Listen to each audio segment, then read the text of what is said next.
শুধু একটা দেশ না, একাধিক দেশের একই অভিযোগ। তোমাদের লোক নেব কি করে? কাগজপত্রের সব ভুয়া। ওই যে শব্দটা, ম্যাজিক ওয়ার্ড যেটা উল্লেখ করলাম, ওইটাই হলো আসল দালাল। এই দালাল থেকে সবকিছু উৎপত্তি হচ্ছে। সে কাগজপত্র তার কারখানাতেই তৈরি হয়ে গেল সবকিছু। দেশের সঙ্গে তার কোনো সম্পর্ক নেই। কি কাগজ লাগবে মানিয়ে দিচ্ছি। মিডল ইস্টে যাই, যে দেশে লোক পাঠাতে যাই, প্রথম কথা হলো তোমাদের কাগজপত্র সব জাল, নকল, ভেজাল, ভুয়া। বাংলাদেশ বিখ্যাত হয়ে গেছে সারা দুনিয়া জুড়ে শুধু ভুয়া কাগজের জন্য। আমাকে ইউএইর মিনিস্টার বলতে আমি নিজে সাক্ষী, যে মহিলার সঙ্গে আমি আলাপ করলাম, সে বললো সে ডাক্তার। বেশভূষায় দেখলাম, কারণ তারা নিয়ে অনেক কথা উঠছে, বেশভূষায় দেখলাম কত গৃহকর্মী হতে পারে সে, ডাক্তার তো হবার কোনো কথা প্রশ্ন ওঠে না। কিন্তু তার দাবি হলো আমার কাগজপত্র আছে, ডাক্তারের সার্টিফিকেট আছে তার, এন্ড জেনুইন সার্টিফিকেট, এটা চেক করা হয়েছে, জেনুইন সার্টিফিকেট। বলতে আমরা কি করি এখন?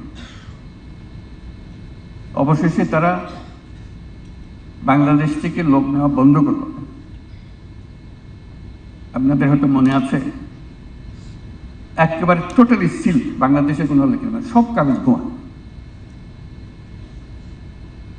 এর জালিয়াত জাতি হিসেবে আমরা পরিচিত হয়ে গেছি।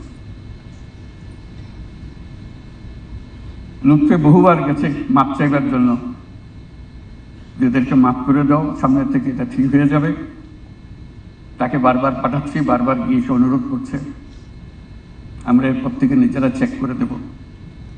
ওরা বলছে না, এই সিদ্ধান্ত আমরা পাল্টাতে পারবো না, কারণ আমাদেরকে এত ঠকাইছে এ পর্যন্ত। প্রতিটি কাগজ ভুয়া। এইগুলো অবস্থা। এই দরজা খুলছে কিনা জানি না, একবার শুনলাম শুধু অল্প একটু খুলেছে।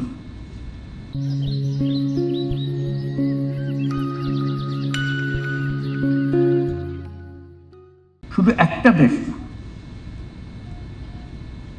একাধিক দেশের একই অভিযোগ। তোমাদের লোক নেব কি করে? কাগজপত্রের সব ভুয়া। ওই যে শব্দটা, ম্যাজিক ওয়ার্ড যেটা উল্লেখ করলাম, ওইটাই হলো আসল দালাল। এই দালাল থেকে সবকিছু উৎপত্তি হচ্ছে।